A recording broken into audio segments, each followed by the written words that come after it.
All aboard for some thrilling rail news. Amtrak's latest board meeting just dropped a wave of updates that could redefine American train travel. From bold strategic shifts to cutting-edge tech, the future is speeding toward us. And let's talk about Airo. The upcoming sleek, new train just received a major development from Siemens Mobility. In this episode of Great Trainspeed, we're unpacking the biggest takeaways, unexpected twists, and what it all means for riders and rail lovers. Whether you're a daily commuter or a die-hard train spotter, this is your ticket to the next chapter in rail innovation. Buckle up, it's departure time.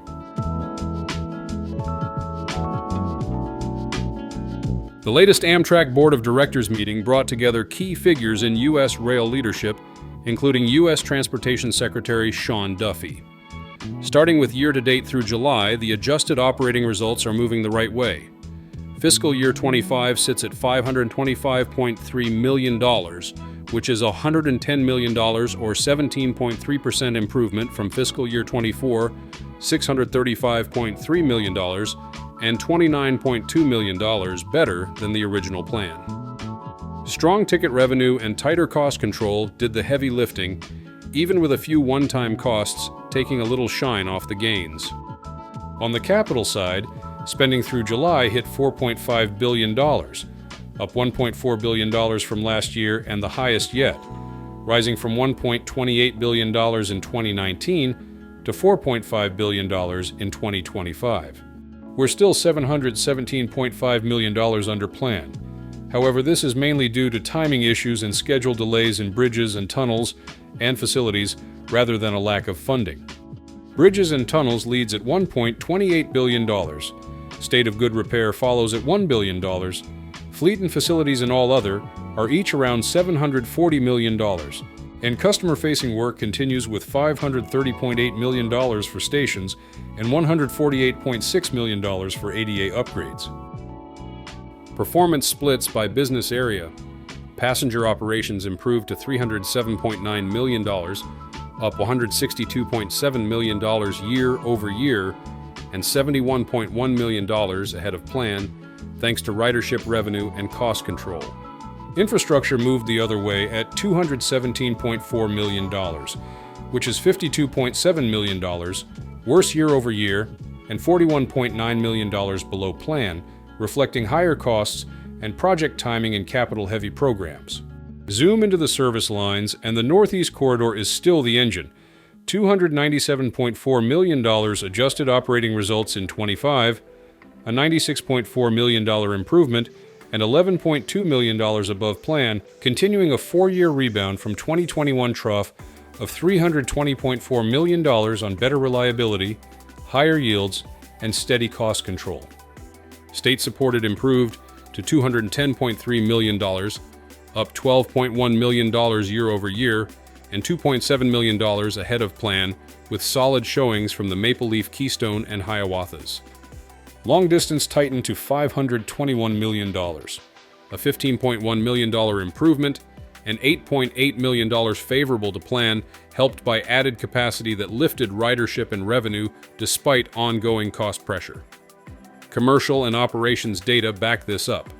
Through July, ridership reached 28.6 million, up 1.57 million year over year, and 475,000 ahead of plan, helped by quicker turnarounds that freed up more NEC capacity and operating workarounds during East River Tunnel outages.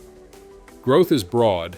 NEC added 254,000 riders, state-supported added 104,000, and long-distance gained 118,000. Customer satisfaction is stabilizing in the back half. 0.4% below plan and 0.3% below 2024.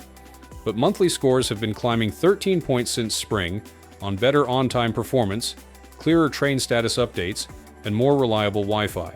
We're still off the 2021 peak of 82.8%.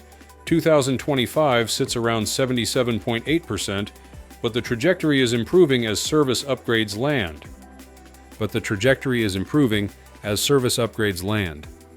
Reliability is the main headwind, though it's starting to bend back. Customer on-time performance is 72.9% in 2025, 3 points below last year, and 3.1 points below plan, hit by extreme weather, an aging fleet, and heavy construction. NEC is at 74%, state support is at 78%, and long distance is at 53%. After late July schedule adjustments on the NEC, August rebounded sharply. NEC OTP rose 11 points, lifting the system 6 points over July. Train set availability is 91% YTD, slightly below the historic 94 to 98%, due to missing Amfleet coaches on some Northeast regionals.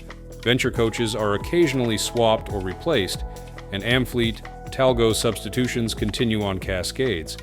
These shifts reflect the realities of running a major railroad amid fleet transitions and capital projects.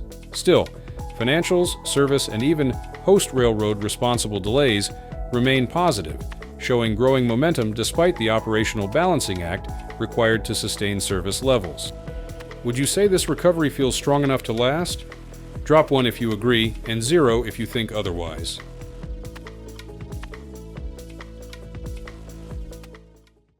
The Airo story is more than just a new train. It's a glimpse into Amtrak's future and a statement of intent about where American passenger rail is heading.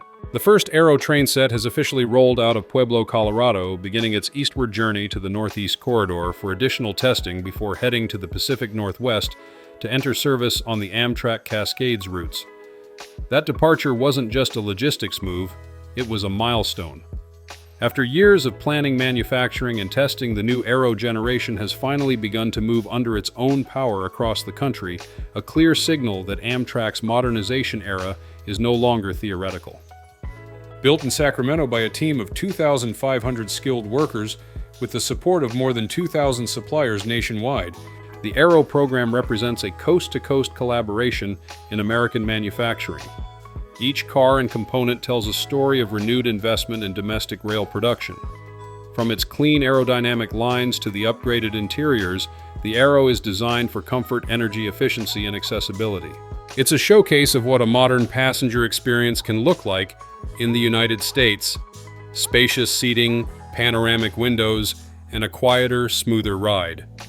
Beyond design, it's also built with flexibility in mind, capable of operating in both diesel and electric modes, ready for corridors where full electrification isn't yet complete. Before reaching passengers, the train set has already logged thousands of miles through testing grounds and inspection sites from Sacramento to Pueblo and soon across the busy tracks of the Northeast Corridor. The excitement around it is hard to miss both within the company and among rail fans nationwide. Online reactions, as always, have been loud, varied, and passionate, and that's exactly what makes them valuable. Many riders are genuinely thrilled. Some call it a great step in the right direction. Others simply say, beautiful or welcome to the East Coast, and are proud to see modern rolling stock finally joining their home lines. There's a sense of optimism of seeing something new and forward-looking finally take shape. A few voices immediately look further ahead, urging Amtrak to shift to electric power and get testing done fast. In that, you can sense both enthusiasm and impatience. Americans want modern trains, and they want them now. Of course, the humor and skepticism are there too, part of what makes the rail community vibrant. One comment joked that it'll be a nice train to sit in while parked on a siding for half an hour to let a freight train pass. Others hope reliability will improve, remembering earlier issues with Charger locomotives.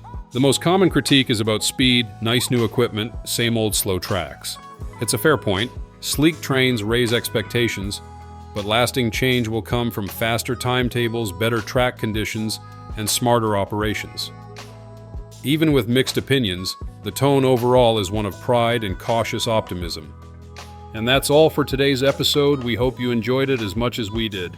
See you in the next one, and until then, stay safe and keep riding the rails.